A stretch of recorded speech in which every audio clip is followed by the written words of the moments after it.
Nobody needed to die today. They shopped some more, buying clothes and CDs, sculptures by demented artists, decorated their bodies with elaborate henna tattoos that would fade in a few months, and marveled at the city in general. Though still feeling removed and detached, Rabbit always watched the world around him with one eye, and more than once he saw a familiar face lurking in the shadows, watching.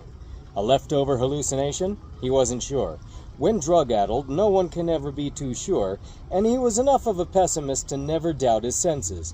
Excusing himself while they browsed a sculpture exhibit, he melted away into a crowd of tourists, and was followed.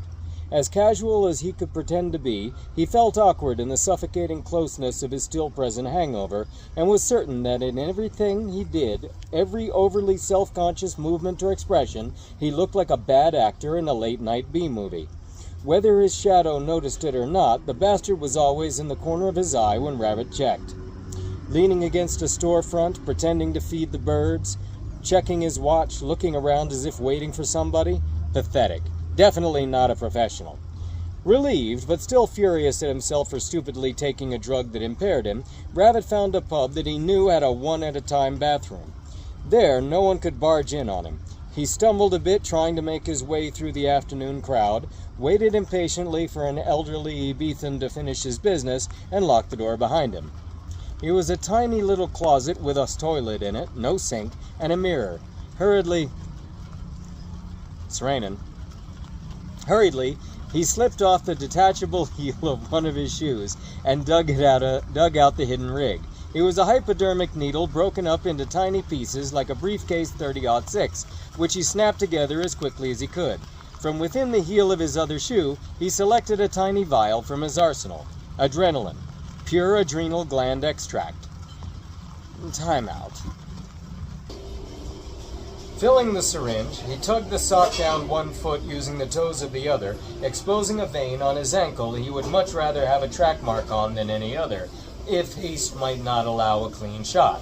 What, this? Oh, an ant bite. DJ Igneous was still waiting outside the pub when Rabbit emerged, too nervous to see the difference in his quarry's confident swagger. The designer shades Rabbit wore hid the hungry burn in his eyes and the dark cloud that gathered behind them.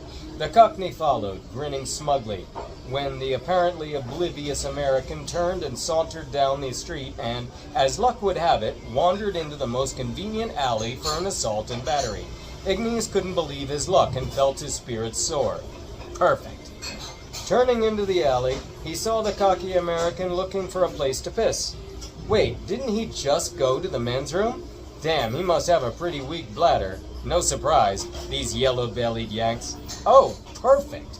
Rabbit had wandered all the way down to a skip, a dumpster they called it here, looked pleased, shrugged, unzipped his fly, and stepped behind it. Igneous approached quietly, working a blackjack out of the waistline of his jeans.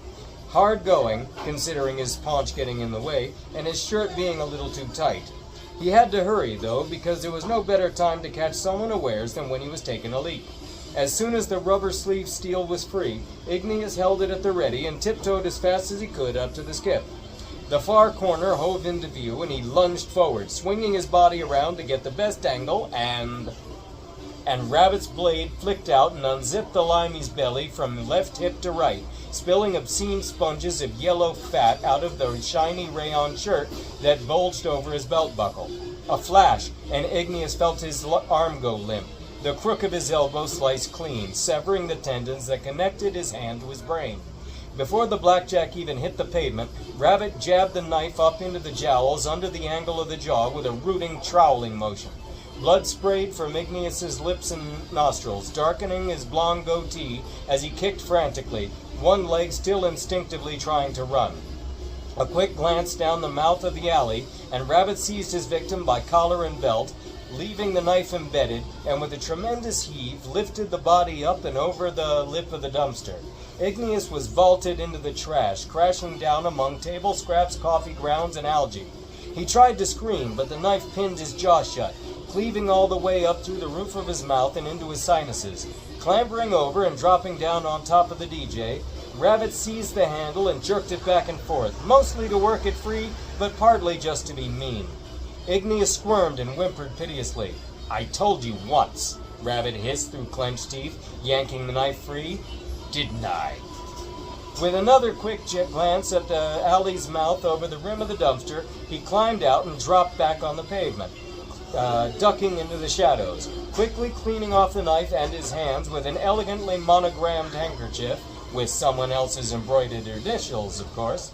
He could faintly hear his prey kicking in the garbage.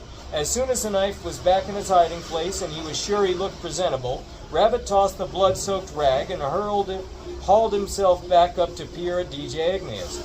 The Brit was feebly clawing at his face and belly, looking up at him with bleary eyes. Rabbit winked, put his finger to his lips, and yanked the lid of the skip down to plunge the man into darkness.